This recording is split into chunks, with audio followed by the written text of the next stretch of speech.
მოგესალმებით, თქვენ უყურებთ გადაცემა ბიბლიოთეკას. დღევანდელი გადაცემისთვის შეგირჩიეთ ისეთი წიგნები, რომლებიც ძალიან კარგი საკითხავი იქნება, როგორც მოზარდებისთვის, ისე უფროსი ასაკის მკითხველისთვის. ეს არის ორი ახალგამოცემული წიგნი, ერთი ქართველი ავტორის გახლავთ, ხოლო მეორე ჩვენ მიერ არაერთხელ განხილული მწერლის მორიგი წიგნი, ახალი თარგმანი. მოდი ფრედრიკ ბაკმანის წიგნით დავიწყებ. ეს არის ცნობილი შვედი ავტორი, მრავალი ბესტსელერის ავტორი, რომლის წიგნებიც ჩვენ არაერთხელ წარგვიდგენია ჩვენს გადაცემაში. მაგალითად, გვისაუბრია მის აქ იყო ბრიტ მარიზე, მის მშფოთვარე ადამიანებზე, რომელიც ძალიან მიყვარს და მახსოვს ერთ-ერთ სახელმწიფო გადაცემაში დიდი აღფრთოვანებით წარვადგინე. გვისაუბრია ასევე ბებიამთხოვა, თქვენთვის მეთქვა, რომ ბოდიშ სიხდის აი ამ წიგნზე. კაცი სახელად უვე ეს წიგნიც წარვადგინეთ. მოკლედ, ფრედრიკ ბაკმანის შემოქმედება ძალიან ფართოდ არის ნათარგმნი, ასე ვთქვათ. და ეს ძალიან კარგია, ძალიან მახარებს, იმიტომ რომ ეს არის მწერალი, რომელიც თან შვედია, ესეც რაღაცნაირი დამთხოვაა და ეს არის მწერალი, რომელიც თავის ნაწერებში ატარებს ლინდგრენისეულ ღირებულებებს, ჰუმანისტურ ღირებულებებს და რომლის წიგნებიც ძალიან მოგაგონებთ ასტრიდ ლინდგრენის ლეგენდარულ წიგნებს. იმიტომ რომ ესეც არის რაღაც ადამიანებს შორის ურთიერთობაზე, მოგონებებზე, ბავშვობაზე, ისეთ სევდანარევი იუმორით დაწერილი წიგნები. ანუ ძირითადად ის ზრდასრულებზე და ზრდასრულების თვისწერს ასტრიდ ლინდგრენისგან განსხვავებით, მაგრამ იგივე რაღაცა სითბოთი სავსე ემოციები და შეგრძნებები მოაქვს მკითხველისთვის. და მაინც ცოტა ხნის წინ სრულად შემთხვევით დავინახე, არც ვიცოდი თუ იყო გამოცემული მისი ძალიან პატარა წიგნი, შეიძლება ამას ვრცელი მოთხრობაც დავარქვათ, ასეთი საინტერესო სათაურით და ყოველ დილით სულ უფრო გრძელდება გზაში მისაკენ. ავიღე ეს წიგნი, რომელიც სულ რაღაც 77-ოდე, 78-ოდე გვერდისაგან შედგება და ვერ მოვწყდი მინდა გითხრათ, ბევრი ცრემლიც ვხوارე და ამ წიგნმა ჩემში გამოიწვია ძალიან ისეთი მივიწყებული, ყოველდღიურობაში თითქოს და დაკარგული მიმალული ემოციები. ეს წიგნი აღელვებს ყველას, ვისაც დაუკარგავს საყვარელი ადამიანი, ვისაც ყოლია კარგი ბაბუ, კარგი ბებო, ვისაც გამოუცდია განშორების, სამუდამო განშორების ტკივილი, ვისაც თავი უგრძნია მარტოდ და ობლად. აი, თუ კი ეს შეგრძნებები, ეს დანაკარგის განცდა თქვენთვის ნაცნობია, მაშინ ფრედერიკ ბაკმანის წიგნი თქვენთვის იქნება მალამოსავით ჭრილობაზე. ეს წიგნი მოგვითხრობს ერთი შეხედვით უცნაურ ამბავს, იმიტომ რომ ეს ამბავი ხდება ბაბუას თავში. სინამდვილეში პალატაში ხდება, საავადმყოფოს პალატაში, მაგრამ ეს ხდება მის ტვინში, მის მეხსიერებაში, რომელიც ნელ-ნელა პატარავდება და რომლიდანაც თანდათანობით ქრებიან შეჩვეული და საყვარელი საგნები. მასთან ერთად პალატაში არის მისი საყვარელი შვილიშვილი ნოა, რომელიც შეესწრო ამ ბაბუას ამბავს, როდესაც მას ფეხი აუცდა ნავზე და გაითიშა და ახლა მისი ტვინი ყდომას იწყებს და აი ისინი, როგორც თუ ჰარი პოტერი გაქვთ ნანახი, გემახსოვრებათ ასეთი ეპიზოდი, როდესაც ჰარი არ ვიცი, აიქიოში თუ თავის გონებაში თუ რაღაცა ირეალურ სამყაროში ხვდება ალბუს დამბლდორს. აი რაღაცნაირად დაახლოებით ასეთივე სამყარო არის ამ წიგნში აღწერილი. მოხუცი ბაბუას გონება, მოგონებებით სავსე, რომლებსაც ის ნელ-ნელა აცოცხლებს მკითხველის წინაშე. თითქოს ეშურება იმას, რომ ეს საოცარი მოგონებები არ დაიკარგოს. მაგალითად, როგორ ასწავლა ნოას შვილიშვილს თევზაობა, როგორ წაიყვანა ზაფხულში კუნძულზე მდგარ კარავში, როგორ დიდი მეგობარი იყო მისი, როგორ მუდმივ არ ენანებოდა დრო იმისთვის, რომ მასთან ერთად ესეირნა და ის ასევე გვიცოცხლებს ჩქარ-ჩქარა მოგონებებს, რა დააკლო თავის შვილს, ნოას მამას.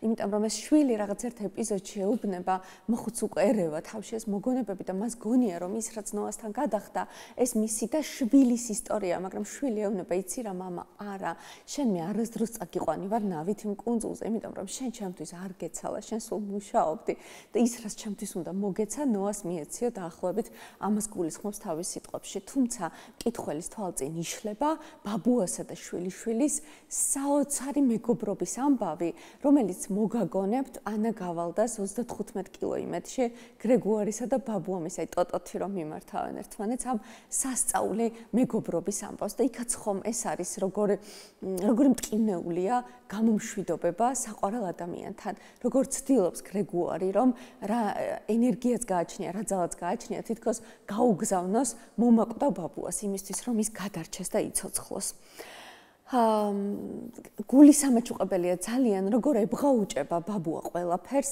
რაც უყვარდა აი როგორი თან დამთრგუნველია მაგრამ თან ამავე დროს ეს წიგნი არის როგორი წიგნი იცით რომელიც დაგეხმარებათ დანაკარგთან შეგვებასა და გამომშვიდობებაში და იმის გაცნობიერებაში რომ ის რაც იყო ეს არის მთავარი, ხომ იყო, ეს მოგონებები ხომ დაგროვდა და რა ძვირფასია, რამდენ ადამიანს არ აქვს ამის ფუფუნება, რა საოცრება რომ ეს ყველაფერი გადაგხვდა თავს.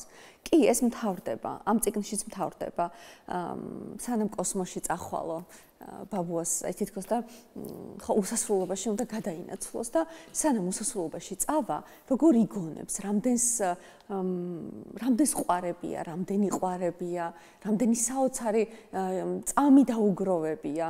აი სიცოცხლის უკანასკნელ წუთებში, აი ესეთ ინტიმურ მდგომარეობაში, ეს ძალიან ინტიმური მდგომარეობა ადამიანის მომაკვდავის უკანასკნელი წუთები, აი ამის თანაზიარად ისე ფაქიზად გვხდის ფრედრიკ ბაკმანი, არ ვიცი, თავს ვერ შეიკავებთ ნამდვილად და ალბათ 78-ვე გვერდის განმავლობაში ცრემლი არ შეგაშრებათ თვალზე.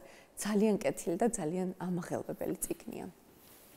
და მეორე წიგნი, რომელიც მე მინდა წარმოგიდგინოთ, ეს წიგნი არის ერთი შეხედვით თითქოს ბავშვებისთვის და მოზარდებისთვის განკუთვნილი წიგნი. თეა ლომაძის მე ქეთო და კოტე. ამ ავტორს ქართველი მკითხველი უკვე კარგად იცნობს თავისი საბავშვო წიგნებით წერილი ბოთლში და პალომა უცნაური მეფისასული ორენოვანი ზღაპარი. მე ქეთო და კოტე აღმოჩნდა ჩემთვის სრულიად განსხვავებული გამოცდილება თეა ლომაძის სხვა საბავშვო წიგნებისგან. ისინიც მიყვარს ძალიან, მაგრამ ეს არის ამბავი დიდებისთვის უფრო მეტად, იმიტომ რომ ის ეხება ძალიან მწვავე პრობლემებს, ბევრ პრობლემას. ამბის ცენტრში დგას მოზარდი გოგო ელენე, რომელიც გვიყვება ამ ამბავს პირველ პირში წერს. ამბავი იწყება სცენით, რომ ელენეს ბებია გახდა ცუდად, სასწრაფო მის გადაიყვანა საავადმყოფოში და ელენე მარტოდ რჩება სახლში. მას შეიფარებს მეზობლის ქალი ქეთო, რომელიც საოცარი ადამიანია და მისი მეუღლე კოტე და ჩვენ ვიგებთ, რომ ელენეს აი იმ ფაქტმა, რომ ბებია საავადმყოფოში გადაიყვანეს და მარტო დარჩა, დაავიწყა ლაპარაკი ძლიერი სტრესის ფონზე ის ვეღარ მეტყველებს. რა თქმა უნდა, მხოლოდ ეს ერთი ამბავი ვერ გახდებოდა მისთვის სტრესის წყარო და აი აქ უკვე თეა ლომაძე ეხება ჩვენი ქვეყნის მწვავეს პრობლემას. ელენეს არ ამიყავს იმ მომენტში ბებიის გარდა, იმიტომ რომ მისი დედა ემიგრანტია. არ ვიცი, ჩემთვის ეს ძალიან მტკივნეული თემა, ალბათ ჩემთვის კი არა, რა ვიცი, მთელი საქართველოსთვის, იმიტომ რომ ცხოვრებისეული პირობების გამო, ჩვენი ქვეყნის მდგომარეობის გამო, ათასობით ადამიანი ყოველწლიურად გაედინება ქვეყნიდან და განსაკუთრებით მაღალია, ტრაგიკულია და სავალალოა ქალი ემიგრანტების რიცხვი. იხლიჩება ოჯახები, ბავშვები იზრდებიან უდედოდ, დედები, არ ვიცი, სულის ამორთმევამდე შრომობენ საზღვარგარეთ იმისთვის, რომ შვილებს შეუქმნან ელემენტარული საჭიროებები. და ეს საბოლოო ჯამში აზიანებს უამრავ ფსიქიკას და ტეხს უამრავ გულს. ასეთი გატეხილი გულია სწორედ ელენე, რომელიც სრულიად მარტოა ამ ცხოვრებაში. და მას კიდევ ერთი ძალიან დიდი სანერვიულო აქვს ის, რომ დედის ასავალ-დასავალი უკვე 10 დღეა არ იცის. მისმა დაბადების დღემ ჩაიარა დედა მარტარეკა, ეს ადრე ასე არ ხდებოდა, იმიტომ რომ როგორც წესი დედა დათქმულ დღეს რეკავდა ხოლმე, თუმცა ერთ საღამოს დედამ თქვა, რომ ის სხვა ქვეყანაში აპირებდა სამუშაოდ გადასვლას და ამის შემდეგ დედის კვალი უჩინარდება და სავარაუდოდ ბებიაც სწორედ ამის გამო ხვდება საავადმყოფოში. ისიც ვერ უძლებს ამ გაურკვევლობას და და ძალიან დიდ სანერვიულოს არა ოჯახის წევრი რომ ქრება, იკარგება ამდენი ხნით, რა ვიცი, ამასთან გამკლავება ძალიან რთულია. მოკლედ ელენე აღარ საუბრობს, მაგრამ წერს თავის სათქმელს. და აი ის ხდება ქეთოს და კოტეს ოჯახში. ეს არის მოხუცი წყვილი, რომელიც სრულად განსხვავებული წყვილი ერთმანეთისგან. ნუ ისინი არიან ნამდვილი, აი ძირძველი არისტოკრატები. კოტეს ოჯახი, ესე იგი ივანე მაჩაბელ, ივანე ჯავახიშვილს უკაცრავად, შალვან უცუბიძეს, ნიკო ნიკოლაძეს, დიმიტრი უზნაძეს ამ ხალხს პირადად იცნობდა და კოტე არის ნუ საზღვროდ განათლებული, მაგრამ ბუზღუნა უხასიათო კაცი. რაც შეეხება ქეთოს, ქეთო არქიტექტორია, ისეთი სიფრიფანა, ძალიან დახვეწილი, სიცოცხლის მოყვარული ქალი. ისინი ძალიან განსხვავდებიან ხასიათებით, მაგრამ ეს არის ალბათ თუ იდეალური წყვილი შეიძლება არსებობდეს, ეს არის ქეთო და კოტე. და ქეთოს აქვს უპირობო სიყვარული და მიმღებლობა ელენეს მიმართ. არაფერს აყვედურობს, არაფერს იშურებს. მოკლედ ხელს მოკიდებენ ამ ბავშვის გაზრდას. და საბოლოოდ კიდევ ბევრი პრობლემა შევეჯახებით. მოზარდებში ლუდომანიას მაგალითად, გამოძალვას, ფულის, საერთოდ მოზარდულ პრობლემებს, ანუ ემიგრაციაზე აღარაფერს ვამბობ. მოზარდების ჩაკეტილობას, აი სოციალურ ქსელებთან დაკავშირებულ პრობლემატიკას. მოკლედ, აი პატარა წიგნია, მაგრამ არაერთ აქტუალურ თემას ეხება. და საბოლოოდ რა არის იცით მთავარი ამ წიგნში? ის რომ ყოველთვის არსებობს ჩვენ გარშემო ხელი, რომელიც მზადაა შენს დასახმარებლად, გამოწვდილია შენს დასახმარებლად.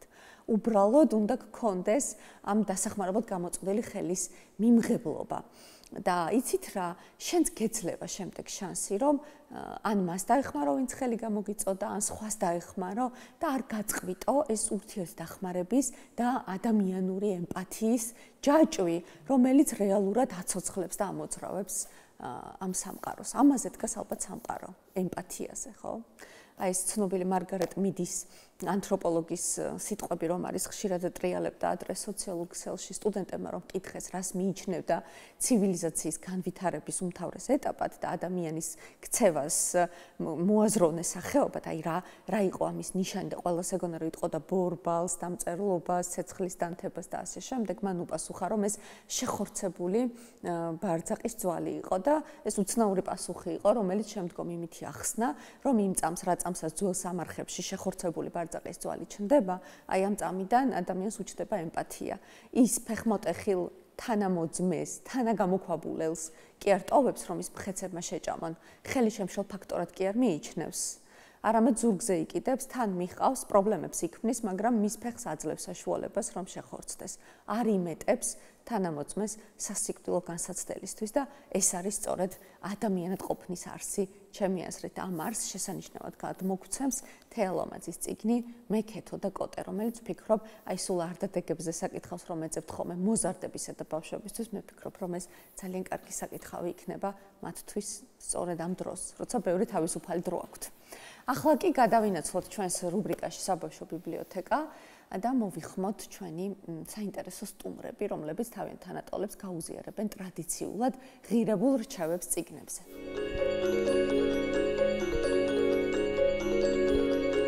და დავბრუნდით რუბრიკით საბავშვო ბიბლიოთეკა, რომელშიც ყავს ორი სტუმარი, ორი ახალგაზრდა ქალბატონი, ლიზი დუმბაძე და კატო სმირბა. გამარჯობა გოგოებო, მოგესალმებით. მადლობა რომ მოხვედით გადაცემაში. თქვენ ხართ მოზარდები. მოზარდები კითხულობენ არც თუ ისე ბევრს და მოზარდების მშობლები ყოველთვის ეძებენ საკითხავს, ხარისხიან საკითხავს თავიანთი შვილებისთვის. მე ვიცი რომ თქვენ კარგი მკითხველები ხართ და მინდა რომ გასცეთ რამდენიმე რეკომენდაცია, აი ძალიან ხშირად აქვთ ხო ის პრობლემა მშობლებს, რომ რა წავაკითხო არტადეგებზე ბავშვებს.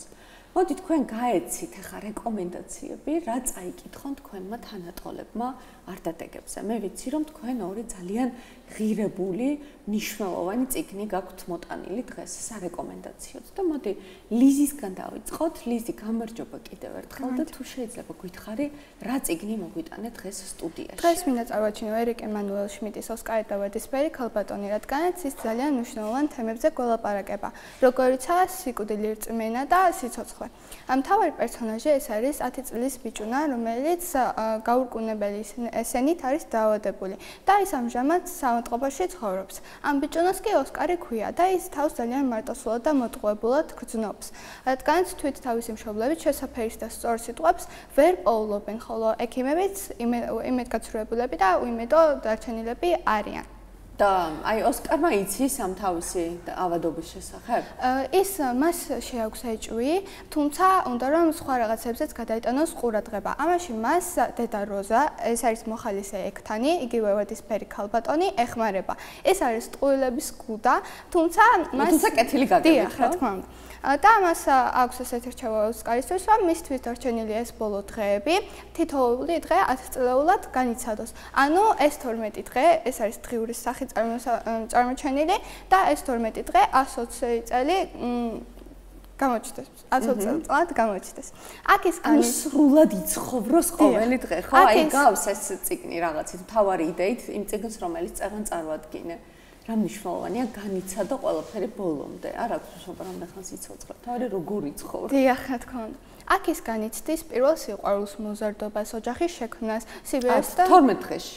დიახ, 120 წელში. და ბოლოსკენ გადაცვალებასაც კი. ამ 12 დღის განმავლობაში ის წერილებს წერს ღმერთს, რაც გამოხატავს მის სულიერ გამხნევებას და იმასთან შეჩვევას, რაც გარდაუვალია. და როგორც თქვენ ახსენეთ, მთავარი სათქმელი არის არამედ რამდენი ხანი ვიცოცხლებთ, არამედ როგორ ვიცხოვრებთ. და ჩემთვისაც ძალიან მნიშვნელოვანია. თვით პოეტიც ძალიან სიმძიმეს არ მალავს, არც პათეტიკურია და უბრალოდ გვაჩვენებს ეს როგორც არის. და ჩემთვის ეს ძალიან გამორჩეული წიგნია, რადგან ეს ყველა ასაკობრივი კატეგორიისთვის არის და ყველას ვურჩევ. ღმერთად ჩემო ლიზი, ძალიან დიდი მადლობა ასეთი პროფესიონალური რეკომენდაციისთვის, აი ნამდვილი ლიტერატურივით, ესე იგი მიმოიხილე ნიშნულოვანი აქცენტები დასვი, ძალიან დიდი მადლობა ამისთვის. ლიზი, ფინალი, სიკვდილით თავდება ეს წიგნი, ლოგიკურია, გარდაუვალია. მაგრამ არ არის უბედური, ხო?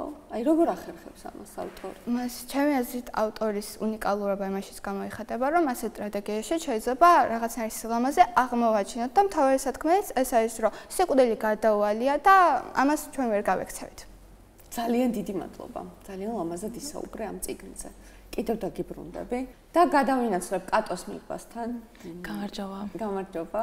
ვიცი რომ მასაც არანაკლებ მნიშვნელოვანი და ღირებული წიგნი აქვს მოტანილი სარეკომენდაციოდ. კატო, შენ რომელი წიგნი გინდა რომ ურჩიო შენს თანატოლებს? მე მინდა რომ ურჩიო ჩემ თანატოლებს წიგნი ჯონ ბოინის წიგნი სახელად ბიჭი ზოლიან პიჟამოში.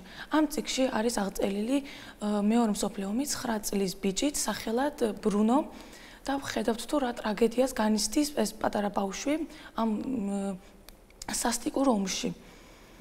ასევე ჩვენ აქ ხედავთ თუ რა ძალა აქვს მეგობრობას და როგორ შეგიძლია მეგობრობას დაამყაროს ყველაფერი.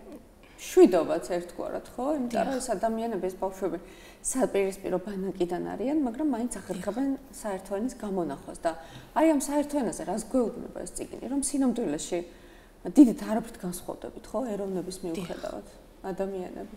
რა თქმა უნდა, ჩვენ არანაირად არ განსხვავდებით სხვა ეროვნების ხალხიდან და ყველა უნდა შევეცადოთ, რომ ვიყოთ მეგობრულ კომუნიკაციაში და ერთმანეთთან კომუნიკაცია დავიცვათ. კი ბატონო.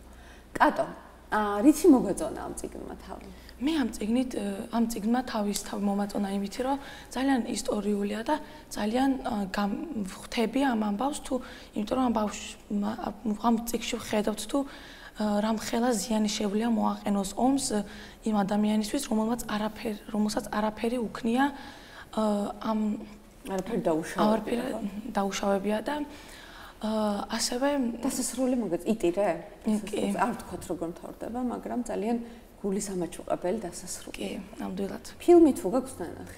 ფილმიც ნანახი მაქვს, სულის ამაჭუყებელი იყო ეს ფილმიც, ასევე ამ ფილმზეც რამოდენიმე ცრემლით წამომივიდა და მაგრამ ჩემი აზრით მაინც წიგნი უფრო ჯობია, როგორც ორიგინალური ვერსია. კი, მეც გეთანხმები ამაში. გოგონებო.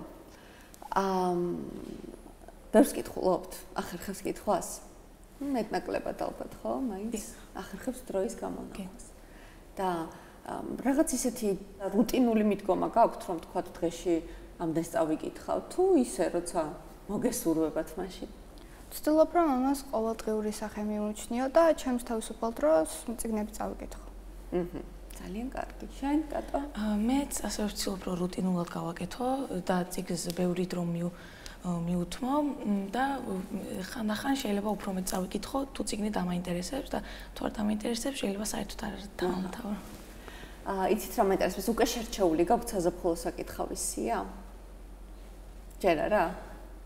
შენ ხომ არ გაქვს უკვე შერჩეული? ახლა ვფიქრობ რამოდენიმე წიგნზე, მაგალითად ირბინე რომ გადარჩე ეს წიგნი. ძალიან კარგი წიგნია, ჩვენც წარვადგინეთ გადაცემაში ემიგრანტების პრობლემებს ეხება. დიახ.